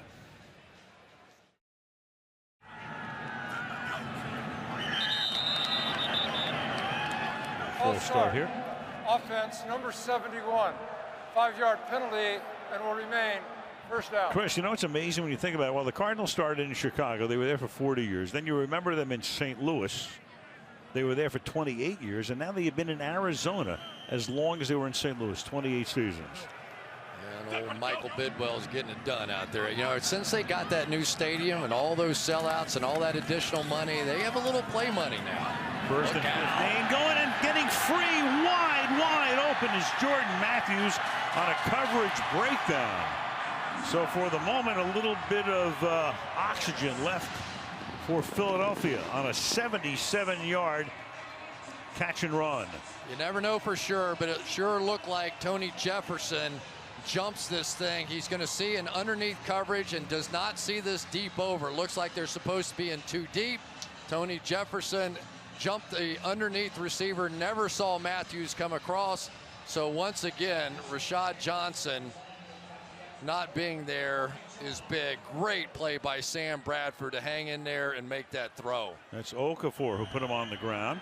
Well, Jordan Matthews had a night tonight. Yeah. He has played well. 8 catches for 158 yards and the touchdown. And so there's a little bit of life left here as Caleb Sturgis gets the extra point. 37-17 on that unexpected breakdown as Sam pays the price again.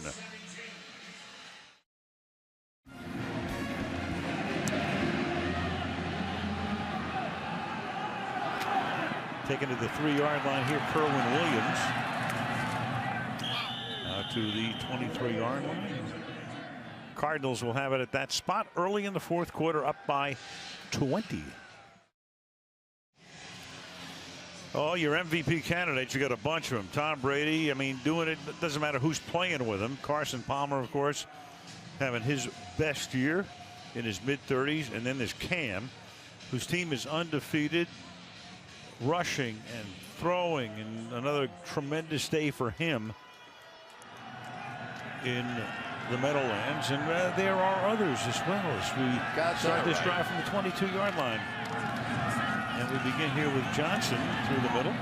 All right, whose hat are you throwing into the ring here? I know who it is, but and you're right. Go ahead. Yeah, Russell Wilson. I mean, their team was 4-5 when they got beat at home by the Arizona Cardinals here. And since then, he's thrown either 19 or 20 touchdown passes, no interceptions. The very definition of a quarterback throwing a team on his back and carrying them. But after watching Cam Newton today, and they're undefeated, Tom Brady, we've seen him no matter what they put out there on the field win, and Carson's been brilliant. So it'll be tough. I think it's all quarterbacks this year, though. I agree with you, because I can't think of somebody, a non-quarterback, who would have a legitimate chance to win it. 2nd down and 5. Taking some time off the clock now. Johnson cut to the outside, looking to pick up the first down. Comes up a little bit short. So Palmer will turn 36 next week. There are the guys who've won the award in an elder state. Charlie Connolly for the Giants in '59. Then 4 years later, Y.A. Tittle came along. Rich Gannon won it in '02 at age 37. Led that team to the Super Bowl. Peyton did it with the Broncos at the age of 37. And Carson Palmer is in the mix. Fountain of youth lives. Yeah. Ponce de Leon. Yep. Has gone to Phoenix. Johnson backing his way for a first down. So he got stopped, turned his back to the pile, and just backpedaled forward. And right now, that's 160 ground yards for him tonight. And he's also caught 3 passes for 32. Well, I just don't know what else he can do tonight to make an impression. We've seen power running. We have seen him run through tackles. We've seen him pass blocking great. We've seen him catching the football, and he's relatively fresh because of the fact that really Chris Johnson carried this team for first 10 games or so of the season. From the 33. Goes again. And he'll get a little fresher too when Ellington is able to come back. Andre Ellington, good back, but for the last 3 games with a toe injury. You know, the last 2 years, and there's Marco Murray over there, he's probably having to think, okay, well, what did I do? And it's really not like Ryan Matthews had a great night tonight. You know, he didn't convert on the 4th and 1. He had the fumble or miscommunication. Not saying whose fault that was on the last one, but it has not worked out perfectly tonight, certainly. 2nd down and 6. Most of the clock, and that is caught and taken to the 40-yard line by John Brown. Well, there is good news for Philadelphia, as every Eagles fan knows right now. And that is they can still get into the playoffs. And for Bruce Arians, the Cardinals, of course, can clinch the division tonight trying to hold on to that number 2 seed. But all Chip Kelly and the Eagles have to do is win their next 2 games, and they are in the way it works out, because they've got Washington here next Saturday, and then they go to play the Giants in the closer. They win those 2, Philly is in the playoffs and would host a wild card game, because they would be the division champion. Right now Washington holds that top spot. And they would play here. With all the really great teams and tremendous records, they would host a playoff game. Think about that. And Palmer's going to get sacked. And that's Connor Barwin who's able to come in and plant them. 4th down.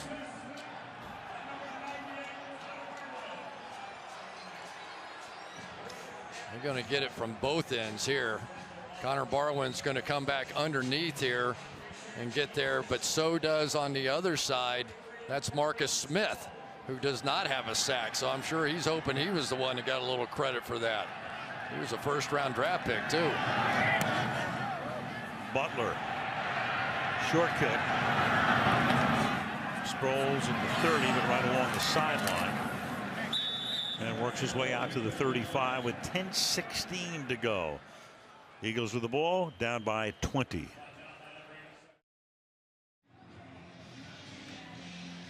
Standings in the NFC West at the moment. Now, if Arizona wins tonight, they go to 12-2. They clinch. They clinch the division.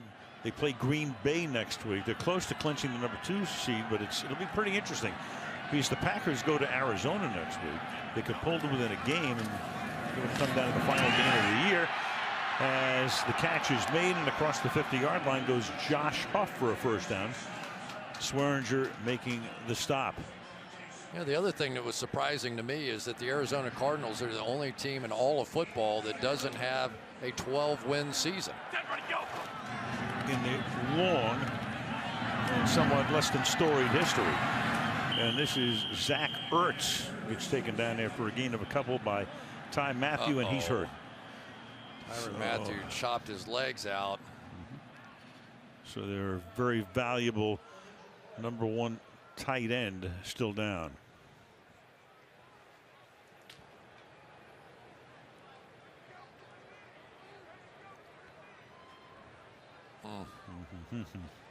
That is one weapon they can't lose. So Ertz has had a good night, 7 catches for 70 yards and a touchdown. Comes out for at least 1 play, and Selleck comes in to take his spot on the right side of the line. 2nd down and 7 now. Bradford fires, finds the open man, and he goes right back to a tight end. It is Selleck who makes the catch for a 1st down. Well, I was watching a game earlier today that I thought was over, and it wasn't, so who knows? Correct. Especially with the pace these Eagles can play. That Giants game was just unbelievable. What a football game that turned out to be. At the 36, Bradford going deep and incomplete. Good coverage that time. Aguilar hasn't caught a pass tonight. Covered there by Matthew. 2nd down and 10. Boy, the sort of the ultimate do everything here. Tyrann Mathieu on the back end. He has just had a phenomenal year. When you put the numbers of Tyrann Mathieu up and Patrick Peterson, the quarterback average against those 2 guys, you might as well take it and throw it in the dirt. Might be safer even. 2nd and 10. Pressure on. Ball tipped. Matthew. So Matthew on the prior play goes all the way back to the end zone for the coverage. This time he comes flying in and gets the tip. Al, that's what he's done all season long. Here's a guy that just flat out understands how to play the game of football. I mean, he is an excellent tackler. He's a guy that can play deep coverage. He can play man-to-man on the slot, and he's a tremendous blitzer. He is a complete player. Bradford checks it off underneath. Sproles makes the catch, and he gets tripped up after a short gain by Witherspoon. So it'll be 4th down and 4. And obviously the Eagles to go for it with 8:40 to go in regulation. Somehow you stick a touchdown on the board right here. get within 2 scores anyway, right? 37-24. And all of a sudden, you got a few people coming back in from the parking lot. And Bradford throws, but that pass is incomplete. And they turned it over on downs. He tried to hit Matthews, and Matthew covered on the play. Talked about the Cardinals in the Eastern time zone. 28 years out in the desert. 27-77 until 2012, and then Mr. Arians came in. They're 5-3 with Bruce, and that's going to probably go to 6-3 after this one is over. It's our response to Star Wars there. We've got our own. Right. Fly Eagles, what's different? Fly Cardinals fly. Mike Bidwell and Steve Keim behind the pole there. The GM who's done such a tremendous job of restructuring this team, putting the right people in the right place, getting the guys signed that they wanted to get re-signed. For instance, Larry Fitzgerald, who would like to end his career as an Arizona Cardinal, play his whole career with the franchise. And then drafting somebody like this guy, Johnson, having a phenomenal night. 2 quarterbacks. A lot of similarities between these guys. You look at their numbers tonight, but each won the Heisman Trophy. Each was the #1 overall pick in the draft. Each has had a couple of knee surgeries that put them out for extended periods. Each has been traded. But right now it is Mr. Palmer having one heck of a season. Yeah, and it was interesting, Bruce Arians talking about that they want to try and score a point per minute of possession. Well, they're way ahead of that so far in this game. Palmer finally finds the open guy. Sooner or later, somebody gets free, and in this case, it's Darren Fells. First down. Yeah. Talking about, well, the time of possession. We told you going into the game, Arizona leading the league time of possession, Philly last. And those numbers tonight would reflect just that.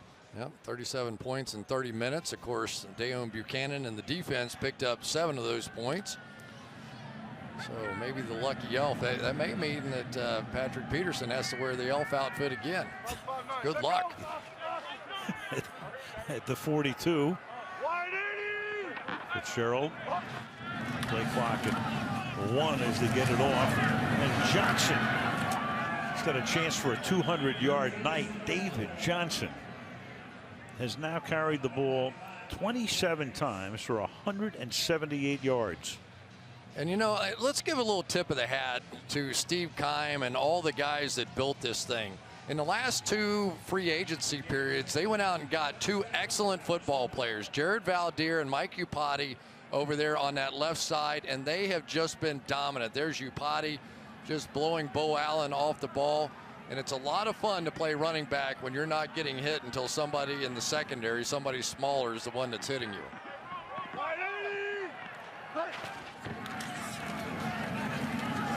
Johnson adding a few more to that total, getting to the 37-yard line. 28 carries for the rookie, 183 yards. There's the elf. Patrick Peterson having a lot of fun on the road. There he is. Yep.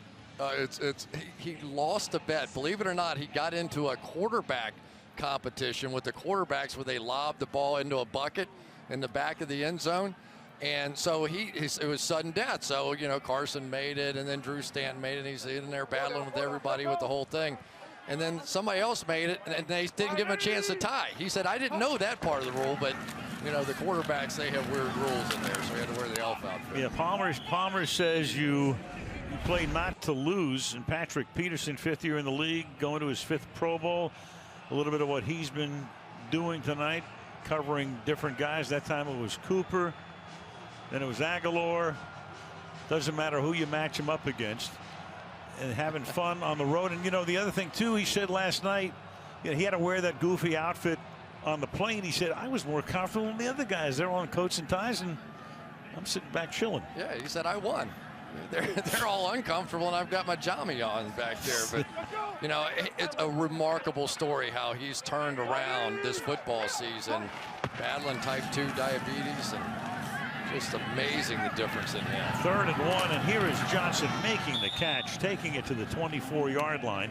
So he has 187 yards on the ground, and he has now caught 4 for 42 yards. So this guy's accounted for 229 yards of total offense as he comes off a little unsteadily.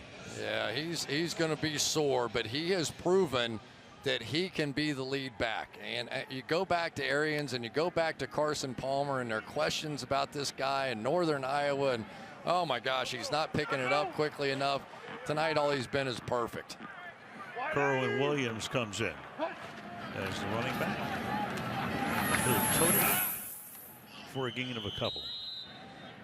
But really, it has been the inability of this Eagles defense to stop the run and to stop David Johnson that has been the difference. I mean, when you cannot stop the run in the National Football League, then even against average passing teams, it's hard to stop the pass, because then you get to play action, you got to bring safeties down into the mix, you got to do all those things, and so you create all those one-on-one situations on the outside, and you go one-on-one against these receivers. If you add in the balls they dropped tonight, they could have had 50 or 60 on the board. 2nd and 8. And Palmer's going to go Fitzgerald, and incomplete, covered there by Jalen Watkins. You know, the other thing, Chris, is that coaches are always talking about you got to protect the football. You know, can't turn it over. Well, this will be, assuming they don't turn it over here, 4 straight games that the Cardinals have not committed a turnover in. Yeah, pretty darn impressive when you consider what that is. And during that same period of time, they've got 9 takeaways. So you play plus 9 on the takeaway ratio, you're going to win a lot of games. Got that guy and that guy, you're going to win a lot of games too. 3rd and 8. To the outside goes Williams, and he'll get taken out of bounds with a tick under 3 minutes to play, and it will be 4th down. In comes the field goal group.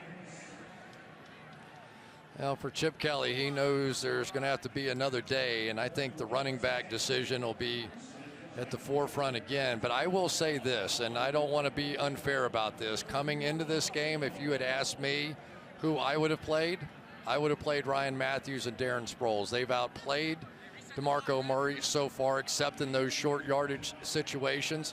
But you just wonder now that it wasn't a great night for those guys, how that might impact what we see moving forward. 38-yard attempt by Catanzaro.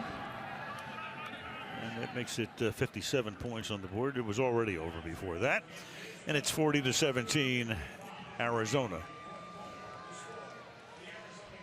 Cardinals first. Well, they're going to win 12 in a season, first time. Remember, 40 years in Chicago, 28 in St. Louis, 28 in Arizona. First NFC West title in 6 years. 7 road wins. They're going to wind up 7-1 away from home. 8-game winning streak. That's the first since 48 back in Chi-Town. 4 games without a turnover. Of course, the Cardinals, you know, you go back to the 12-win seasons, they used to play a fewer number of games, 12 into 14 out of 16, of course. But a spectacular season by this team that's lost only 2 games, one to St. Louis at home by 2 points. The other was to Pittsburgh on the road, in games in which they had real good chances to pull them out at the end, but didn't. Well, you know, the other thing was what Carson Palmer said about it's one of the best locker rooms he's ever been in. He's, you know, you got guys like Patrick Peterson and Larry Fitzgerald and Tyrann Mathieu as your stars, and Carson Palmer, but he was the one talking. They're all just good guys, so you don't have issues in the locker room that you have to deal with at all. These are all guys that among the best personalities as well in this league.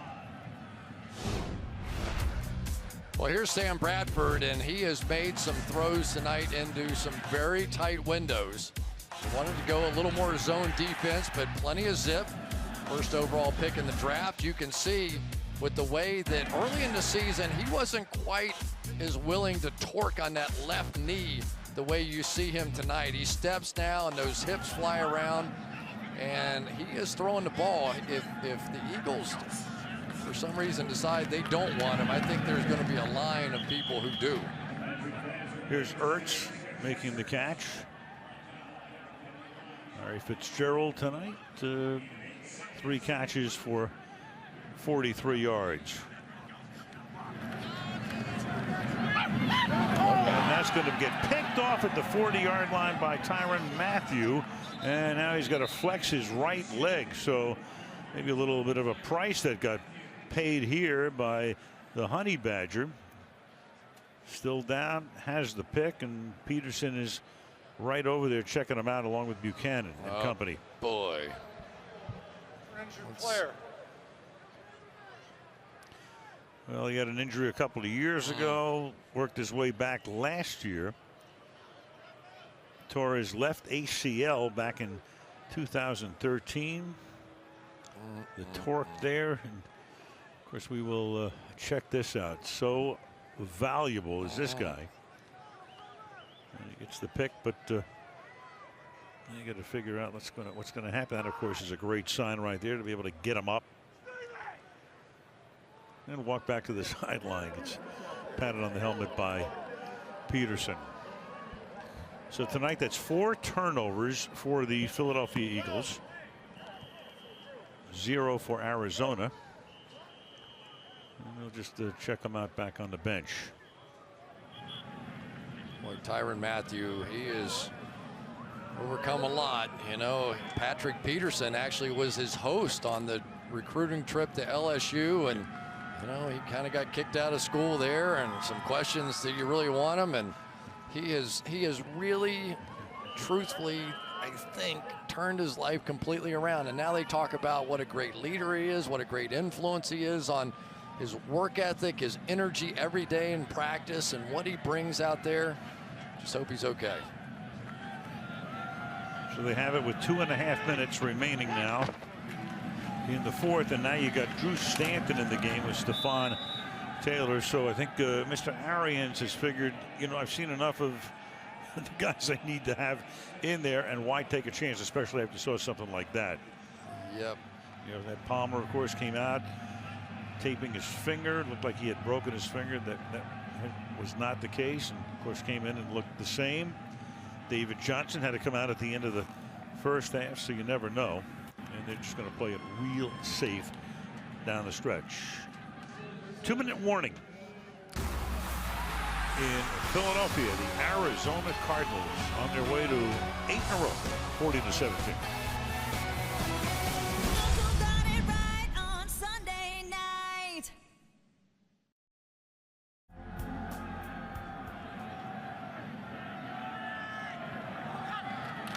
Second and 9. This is Stephon Taylor breaking tackles to the 22. And then there are the Eagles, who will drop to 2 games under 500. This is amazing. I told this to Jeffrey Lurie yesterday, and he was shocked too. The Eagles, since this stadium opened in '03, they're the only team in the league that has won more games on the road than at home. So they have, you know, pretty good records. They've done very well. They've gotten to the playoffs a lot, but more road wins than home wins. And it's so bizarre because, I mean, it's a great crowd. You know, they love the Eagles. Play the Rocky thing. Right. So it's a vibrant building, but for whatever reason, more wins away than here.